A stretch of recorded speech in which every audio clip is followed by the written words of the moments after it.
job bung som le kwa job thung gen nga ve na hu chin job in adonga hi chi na chi bangtan ka kha hi buai a thu te hon hi zan gop thu te a hon hi zan gop ding na hi wa hiai som ve na hon ko ta wa katunga gilo taka na hi u na zum ke u ana pai hial taleng mo keima kyang a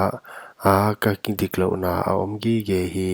keidem in no kilian sakpe ma ve ni uchin namin siat na kamin siat na katung a na gen ding wa pathianin kathu a hon zota chi tu in thei un hu chi in alen in a hon swa khi ngai un hian ka hiam gam na chi in ka ki ko hia a himale zakin ka om ke panpi de in ka ki ko wa himale vai hom na om ke hi kapai thei lo na ding in kalampi a a kapai na ding te a khomial a ko i kathupi na hon swa saka kalua pin pan lallo kho alakhia hi ning chiteng a hon hi niam a kamangta hi huchi in sing bangin kalamet na abot hia hi katunga a he na leng aso a ama ading in agal te lak a khat bangin a hon sim hi a sepai pol te ahong kwan ko mwa kasia na ding in alampi u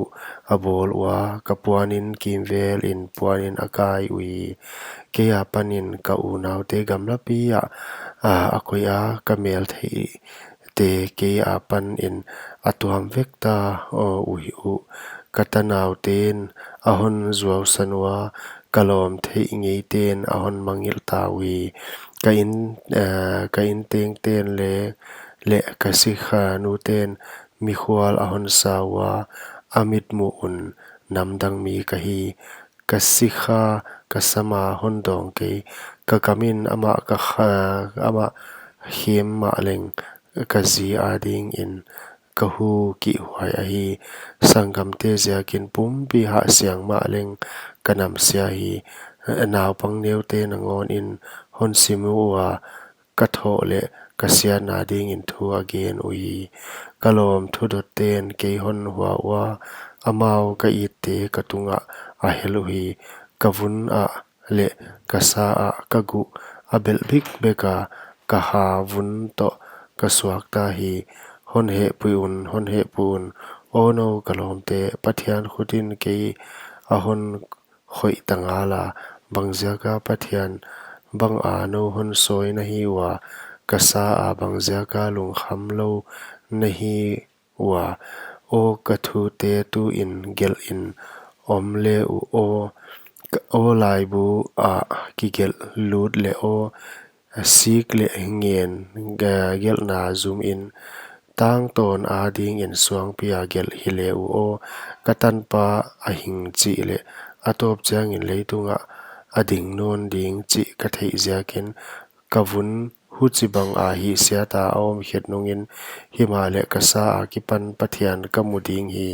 keima a ding in ama keima ma in kamudia kamitte a ending a kamutte ending midang hilo in kasunga kalung tang asihial hi asidang hial hi ama bang chi bang in isoi taphet ding wam na chi ule ki a thubul mu ina om chi thei in nam sao ki taun he na in la nam sao god na te ahon tun ngala hu chi in vai hom na a om chi na thei na ding un